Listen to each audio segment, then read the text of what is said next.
ไปที่พบป้าสองฝ่ายคณะโฆษณาพมแขวงหลวงพระบางและคณะโฆษณากิ่งแขวง12พันนาแห่งสาธารณรัฐประชาชนจีนในตอนบ่ายของวันที่4กุมภาพันธ์2026ที่แขวงหลวงพระบางคณะโฆษณาอบรมแขวงหลวงพระบางซึ่งนำโดยสหายค้ำคองพรมมาปัญญา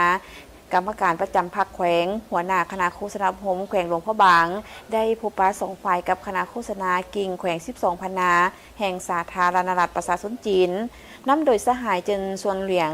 คณะประจำภาคหัวหน้าคณะโฆษณากิ่งแขวง12พันนาสาธารณรัฐประชาชนจีนพร้อมด้วยคณะในการพบปะครั้งนี้สองฝ่ายได้ปรึกษาหารือเวียกงานร่วมกันเพิ่มทวีและหัดแน่นใส่ผัวพันตัวเมืองมิตรภาพระหว่างสองฝ่ายหัดแน่นการร่วมมือในการรายงานข่าวการอนุรักษ์และพัฒนาวัฒนธรรมร่วมกันสำรวจพื้นที่เพื่อแสดงให้เห็นถึงเสน่ห์ของทั้งสองตัวเมือง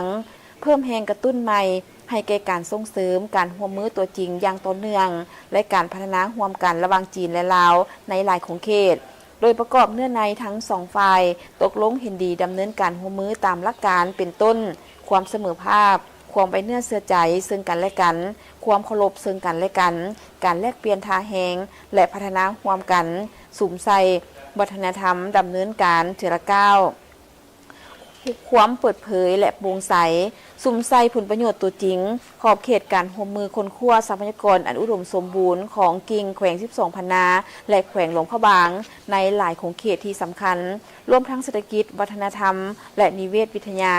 ร่วมกันส่งเสริมการพัฒนาสื่อมวลชนสองฝ่ายเพื่อสืบทอดและปกป้องวัฒนธรรมวิธีการร่วมมือสร้างตั้งศูนย์ประสานงานมวลชนสร้างตั้งเวทีแลกเปลี่ยนสื่อมวลชนระหว่างสองฝ่ายโดยค้นคว้าการร่วมมืออย่างตั้งหน้าในขงเขตต่างๆเช่นการวางแผนหัวข้อข่าวและการแลกเปลี่ยนวัฒนธรรมห้องการข้อมูลข่าวสารกิ่งแขวง12พันนาและองค์การที่เกี่ยวข้องของแขวงหลวงพระบางจะสร้างตั้งศูนย์ประสานงานสื่อมวลชนโดยแต่งตั้งบุคลากรเฉพาะเพื่อแลกเปลี่ยนข้อมูลและจัดกิจกรรมต่างๆเป็นประจำในแต่ละปีทั้งสองฝ่ายพยายามดำเนินการเยี่ยมยามและแลกเปลี่ยนซึ่งกันและกันดำเนินกิจกรรมแนะนำตัวเมืองร่วมกันโดยอิงใส่ลักษณะทางภูมิศาสตร์และวัฒนธรรมที่เป็นเอกลักษณ์ของแขวงของกิ่งแขวง12พันนาและแขวงหลวงพระบาง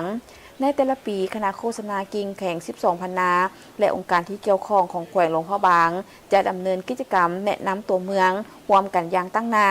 ส่งเสริมการพัวพันทางด้านวัฒนธรรมระหว่างสองฝ่ายโดยนำใส้งานบุญวัฒนธรรมและศิลปะบรรดาประเทศอ่างแม่น้ำลานสร้างแม่น้ำของเป็นเวทีในแต่ละปีซึ่งในแต่ละปีทั้งสองฝ่ายพยายามหมุนเวียนกันจัดงานบางแสดงละครที่มีคุณภาพสูงร่วมกันและอำนวยความสะดวกให้แก่การแลกเปลี่ยนศิลปะและบุคลากรทางวัฒนธรรมข้ามสายแดนแสดงให้เห็นถึงท่าแท้ของวัฒนธรรมและศิลปะจากทั้งสองประเทศและภาคพื้นหัดแน่นการแลกเปลี่ยนวัฒนธรรมและการเห็นหู้ซึ่งกันและกันระหว่างสองภาคพื้นส่งเสริมการร่วมมือระหว่างนักศิลปินพื้นเมืองเพื่อร่วมกันสืบทอดและพัฒนาวัฒนธรรมชนเผ่าท้องถิ่นการส่งเสริมการเห็นหู้ซึ่งกันและกันระหว่างอารยธรรมชนบทโดยอิงใส่บ้านมิตรภาพที่มีอยู่แล้วของกิ่งแขวง12พันนาและแขวงหลวงพระบางคัดเลือกบ้านตัวแทนเพื่อค้นคว้าการปกป้องการสืบทอดและการพัฒนาวัฒนธรรมชนบทสร้างความเข้มแข็งให้แก่พัฒนาชนบทและก่อสร้างผ่านวัฒนธรรมจากนั้นสองฝ่ายก็ได้ร่วมกันลงนามบทบันทึกซอยจำเพื่อเป็นหลักฐาน